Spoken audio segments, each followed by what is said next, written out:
600 kilos de percebe descargáronse na lonxa da Guiño nesta primeira xornada de traballo dos mariscadores nas autorizacións da zona sur. Aínda que as impresións non foron demasiado boas ante a escasa presenza de marisco nas rochas, debido en parte ás malas condicións da marea, os profesionais saíron contentos da subasta, onde o recurso acadou un prezo medio de 50 euros e un máximo de 103. Todo o mundo non colleu a tope debido a que era unha marea moi mala, moi pequena, e ao mesmo tempo ainda facía mal tempo, ainda facía mar.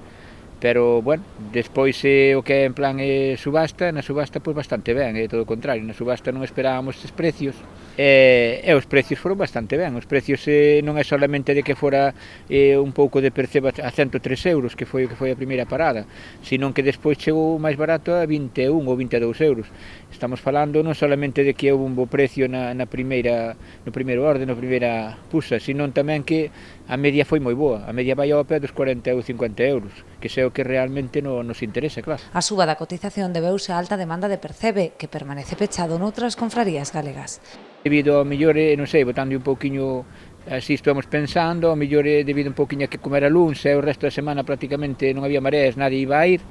o percebe, e entón pois teñen toda a semana para xogar un pouquiño co produto. Eso por un lado, e por outro lado, como hai cofradías que tamén están pechadas, que están esperando un pouquiño as datas máis próximas ás Navidades,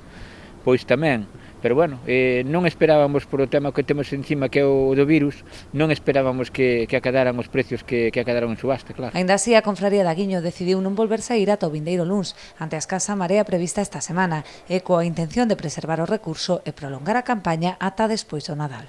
Debido a que, sobre todo, o medo que podemos ter a ver que é o que pasa como traballo ao mercado, e despois tamén é algo moi importante que non hai mareas, estamos falando dunha marea dun metro e pico, unha marea moi pequena, andando o mar, moi tarde a marea, que temos tamén limitado o horario porque máis das 6 da tarde non podemos traballar por normativa,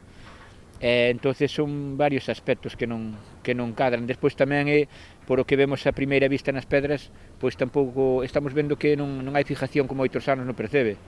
Se é algo que viñamos falando un pouquiño fai un tempo aí atrás, tanto a miña cofradía, os meus traballadores tamén, como tamén os